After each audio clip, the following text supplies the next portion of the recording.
Hello, everyone, and I hope you're all ready to face the music with Joyce Grenfell. How do you do? Robin Ray. Don't adjust your sets. He really is that colour. And Patrick Moore. Hello. Now, we call our first round tonight Starcrossed Lovers. No reference to the sky at night is intended, Patrick. Here are 3 pieces of music, all of which are associated with tragic lovers. Can you identify the music? First, Robin.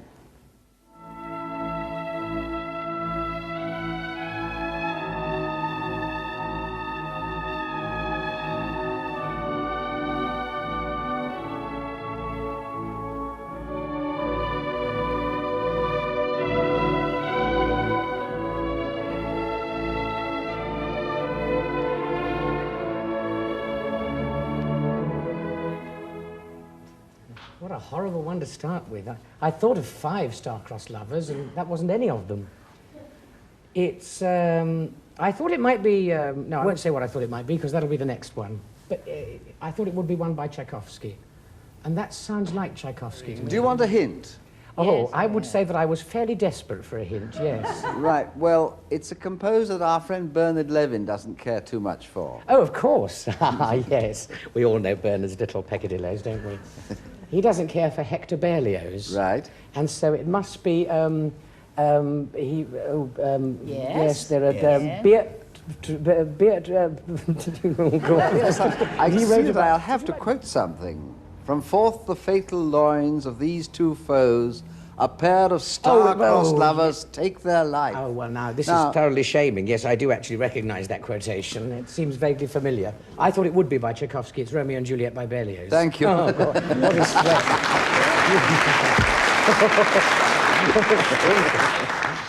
Now, Joyce, your star-crossed lovers.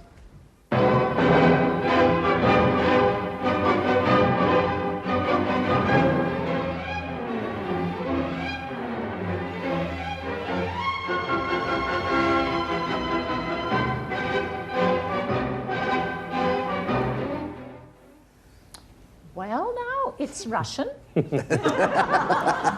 I think Stay clear of Tchaikovsky, I well, say. no, it's Tchaikovsky. It must be Tchaikovsky. Yes. Yes. And I suppose it's Romeo and Juliet, is Right, it? correct.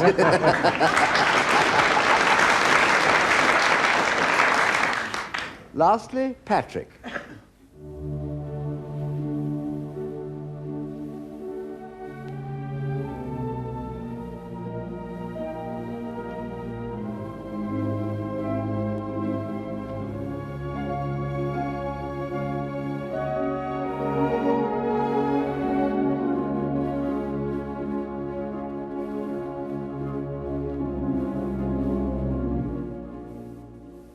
Wait a moment. That's Russian too, isn't it?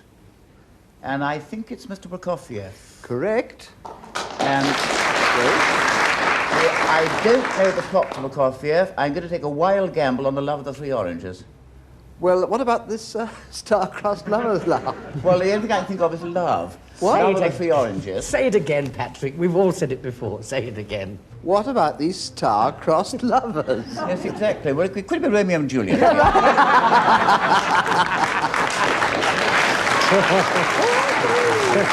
the next is pretty easy because it's face the consequences. You've got your cards, fill them up from the musical clues, and you end up with something like you have in a game of consequences, only you don't pass your cards on. We've been very difficult lately. It's going to be very easy now. Good.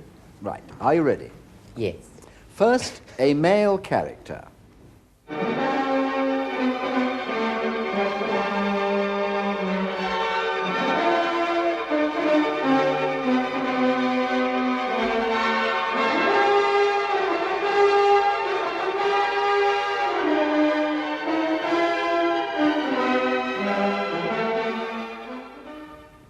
You can certainly write that one with a grin.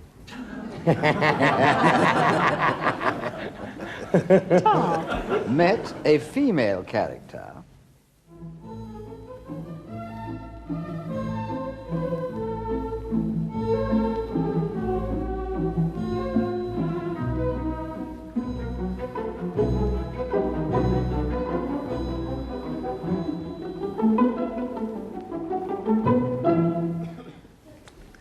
on, this is when they met. Can you guess who it is? And when he's reached the summit, can you guess what he'll say? He will call butterfly from a distance. I, without answering, hold myself quietly concealed, a bit to tease him, and a bit so as not to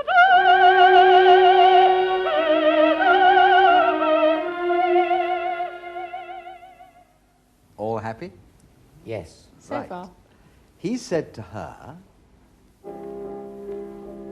You called me when the moon had veiled her light. Before I went from you into the night, I came. Do you remember back to you? It's like taking dictation, that one. tell me when you're ready. Yes, yes. She said to him,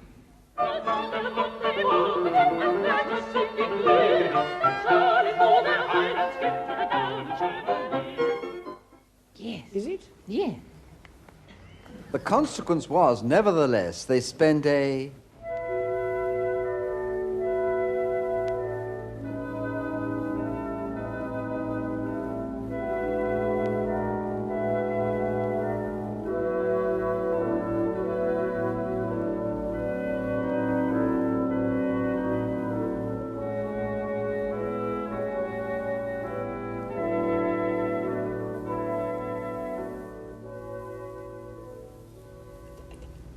Well, who would like to get the first one? Robin? Yes, the first one, there was Bernard should have done this one. It was Lohengrin by Wagner. Quite right. Wagner's Met? Lohengrin.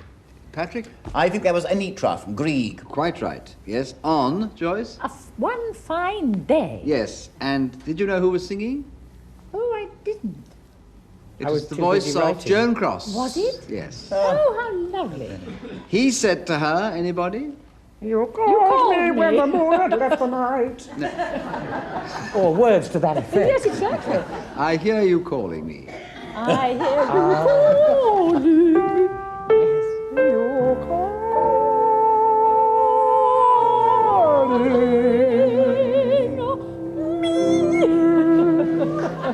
Wasted my...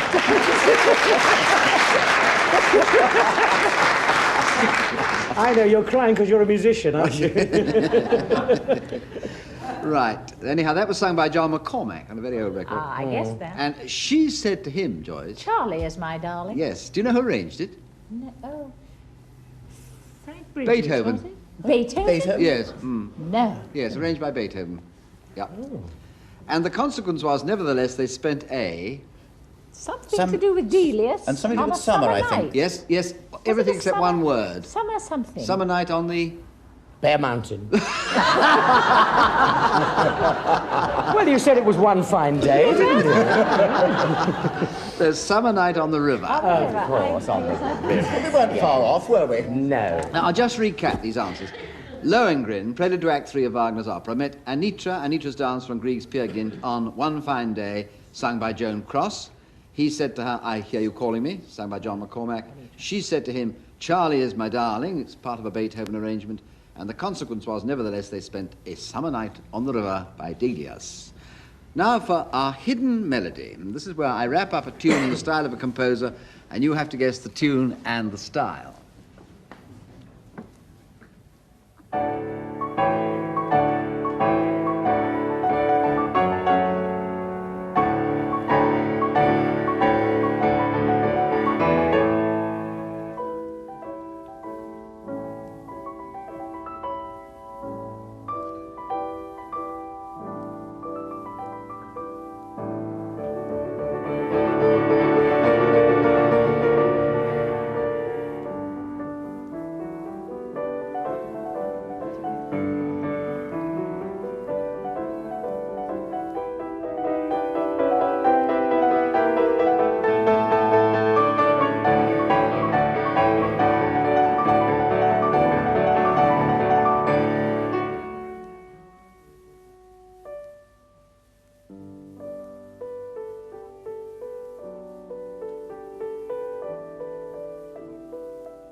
Rogers.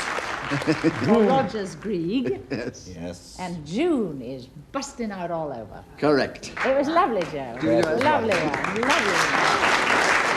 Right, now we go over to the archives. This is where we play you bits of old films and recordings of musicians in action. And you have to guess the artist. Tonight, it's a conductor. Can you name him and also the music he is conducting?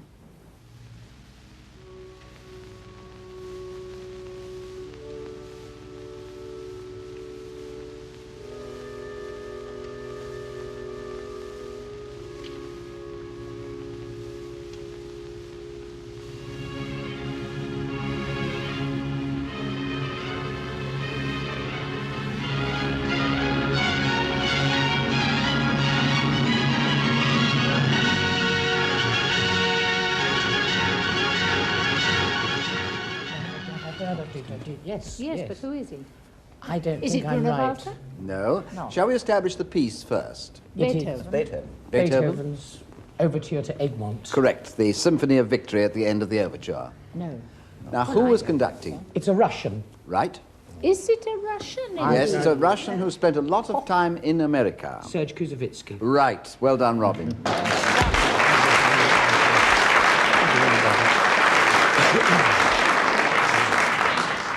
Boston Philharmonic. The Boston He Symphony. conducted, Yes. didn't Yes. Oh, it's symphony, was it? Symphony, yes. Did you know that he was a double bass virtuoso and actually wrote a concerto for double bass and used to tour giving double bass recitals? Seems extraordinary, doesn't it? Not when he was, before he conducted. Another little bit of Jen is that, of course, there was the Koussevitzky Music Foundation, Yes. which commissioned many works, I believe, including Peter Grimes. Did it? Fine. Well, anyway, now it's your turn to take a breather while we ask our guest to come and face the music. And tonight she's a very distinguished soprano whose voice you've actually already heard on this program. And this very evening, I mean.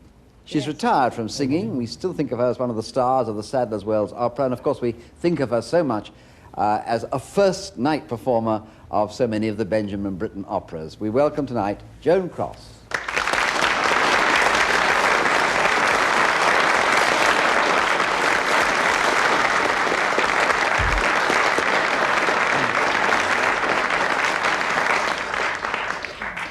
Joan, did you hear me sticking my neck out about Koussevitzky and Peter Grimes behind the screen there? Yes, I did. Did I get it right, or was I Yes, not? I think you got it right. I think Ben had the idea of Peter Grimes Yes. probably some time back. And then Well, when he was living in the When he States. was in the States. And then there was the question of finding the time to compose it and all that sort of thing. And Koussevitzky, I think, came up with a grant for it. And Grimes, of course, is dedicated to his wife. You know that. Yes. Well, I'd forgotten that fact. yes, yes. Good, Yes. so it wasn't far wrong. No, no, you were right. You were right. Now, your first question, what are these two pieces in common? Here's the first.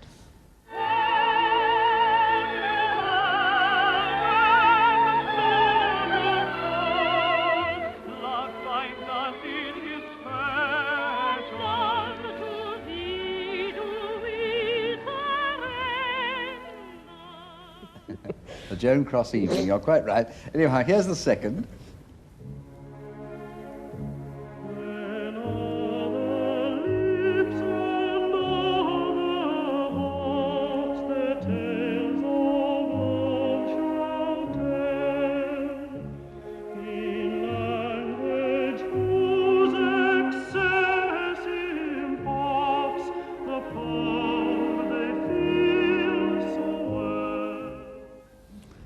Now, what have the two Well, I got in common? can't think what the first piece is.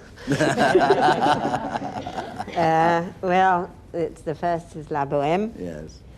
and the second is one of a trilogy which is known, or used to be known in my days, as the English Ring, Which is, of Bohemian course, Girl. The Bohemian Girl. And yes. then there was another one called Maritana, But another sort of Victorian opera. yes, another one called The Lily of Killarney.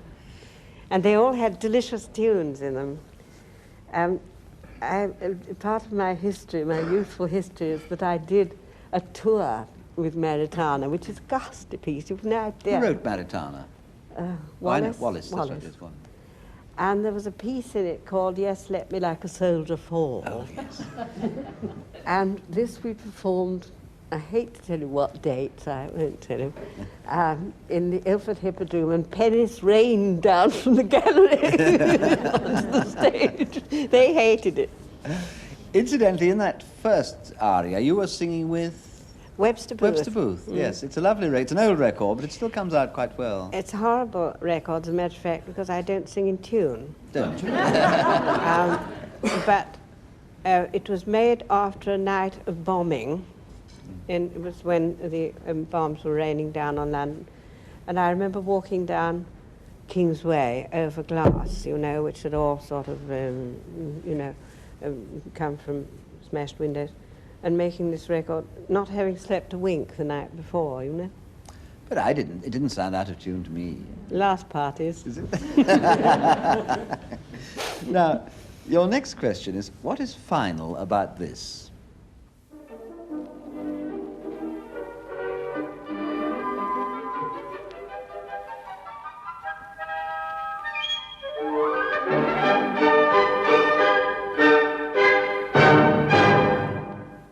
Well, what a pity you didn't begin it earlier. This is Rosenkavalier, Yes. the last curtain. Yes. Now, it's a last curtain in another sense that I'm thinking, actually, because, tell me again if I'm wrong, but wasn't it the last opera done at Sadler's Wells before the war? It was the last new opera that we did. It was the new opera that we did the season before the war. And we only, alas, did 7 performances of it, and then came the end of that particular season and the end of temporarily of Sadler's Wells because of the war. What happened, actually, when the war broke out? Were you able to take your Sadler's Wells opera on tour? When the war broke out, actually, the whole thing shut down, you see, and there was a blackout, as you know, and all the theatres shut down. Then gradually they began to open for matinees, and we also did some matinees, which were tremendously oversubscribed. We couldn't get the people in, you know, sort of thing. And eventually, during the first silly war period, you know, when nothing happened and everybody was expecting something to happen, we simply got back to normal, excepting that occasionally we had air raid warnings. I remember one air raid warning which began in the middle of Aida and then went on, and the first thing that was said was Amanazar, who said, "The people are now waiting for the signal." And then eventually, that awful September the 7th, when London was firebombed, finished the whole thing, until we went out on tour, and we toured for the rest of the war. Thousands of miles. You did. In Hundreds great of- discomfort, no doubt. Huge discomfort, yes.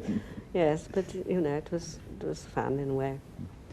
Now, Joan, here you are singing again and singing something very lovely. And while we all listen to you, what I want you to do is to think of how many East Anglian associations you can connect with this music. 4 or 5? Just see.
Well, one of the first things I remember about East Anglia was meeting Ben Britton.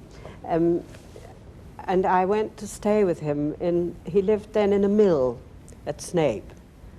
And this was very strange, very attractive place. I remember staying there And I remember playing this game with him. We all played tunes on the piano and said, do you know what this is? You know, sort of thing. And then I remember walking along the front at Alba towards the end of the war when the first ideas of the Alba Festival were conceived. I think that's the limit of what I remember. Marvellous. Now, can we relate it actually to the actual piece, which is not, of course you know it, but the audience might know it. Can we just identify the piece and take a few more from there? In what way do you mean? I mean, story of or something? Well, just No. let's just say what the actual piece was you were singing. Peter Grimes. Yes. Yes. It was the embroidery aria, wasn't it, Yes. from Peter Grimes? Well, let's think out one or two more. What about the poet? George Crabbe. Yes, that's another one. What about the character you were playing? Ellen Orford. Isn't there a village called? Yes, there's a village called Orford, thank you. But the interesting thing about Ellen Orford in the poem itself is she's such a desperately tragic character. All her children went to the bad. Husband committed suicide and she went blind, which is really rather terrifying, but couldn't possibly be put in the opera. Mm-hmm. Just one other type of association which you haven't mentioned. What? You live in Suffolk. But that's to do with, that's all to do with another opera altogether. This is Albert Herring. Oh. My favourite role, you see, Lady Billers, who lived in a place in the opera called Loxford. And I now live in Yoxford. How lovely. And Lady Billers has returned home. Well, thank you very, very much very indeed welcome. for Thank coming on you. the programme. Thank you. And giving us such pleasure.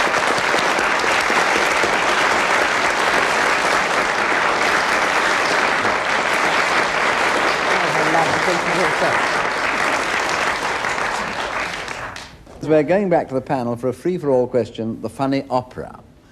Yes, well, we will need our help. This is where we show you a scene from an opera with the wrong music attached to it, and the music is also from an opera. Can you tell the name of the opera you see and the opera you hear?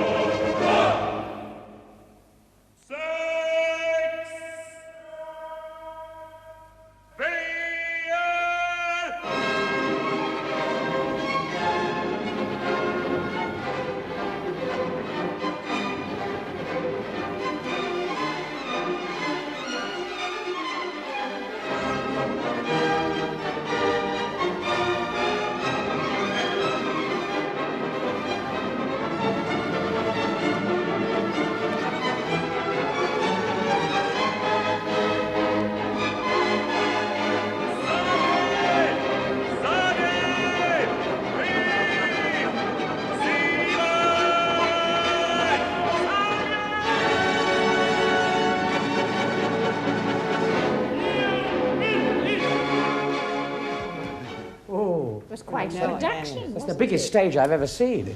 Well, It's enormous. Upset me at the end. well, now, who would like to speak?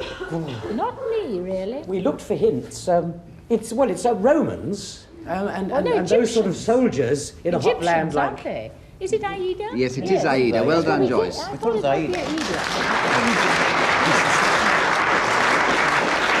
And what were you listening to? Ah, well, that's another. I tried to get a signal from our guest here, but all she did was look at me and go, And get your gun. There's only one thing to do. Let us ask Joan Cross if she'll tell us. Well, it's Frashets, isn't it? It's Yeah. the Wolf Glen scene. From what? The scene from the Wolf Glen. Yes. I'm not very up on this opera, but you know. not I'm not much up you're at not. all. You're more up on it than we are. I'll write down. I'm no more up than I was to start with. Well, anyway, that's what it was. It was quite correctly, as you said, Joan Cross said, it's Der Freischütz, the Free Shooter by Weber. That's what you were listening to, and you were looking at Aida, the Grand Triumphal March. Yes, I don't know my Lastly, Beethoven, we I'm come afraid. to our dummy keyboard, which, as you know, makes no sound except a bit of a rattle, and you have to guess what I'm going to play from my movements only. And for you at home, we'll give you some sound after a bit. Now, tonight it's going to be a sonata, and a quick rider to the question is, why is it a sonata suitable for beginners?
got very bad-tempered if we told you it was called in an 18th century drawing room. I shouldn't mind a bit, They but it did wasn't make called that by the composer. It wasn't indeed. It We was know called who the a composer We know was who the too. composer was. We know who We know he the was. key. You know the key? I don't know the key. Mozart. Well, tell us. Mozart C major sonata. Quite right, yes. Why is it Crucial number called a little... 545. Right, Yes. right, first time. Right. And why was it suitable for beginners? Because it had a nasty little subtitle called Sonata Facile or something like that. You're quite right. This is the one only sonata that Mozart put in the catalogue, in this sort of thematic list of works. An easy sonata suitable for beginners. I didn't find it so, I must confess. No, nor me. No.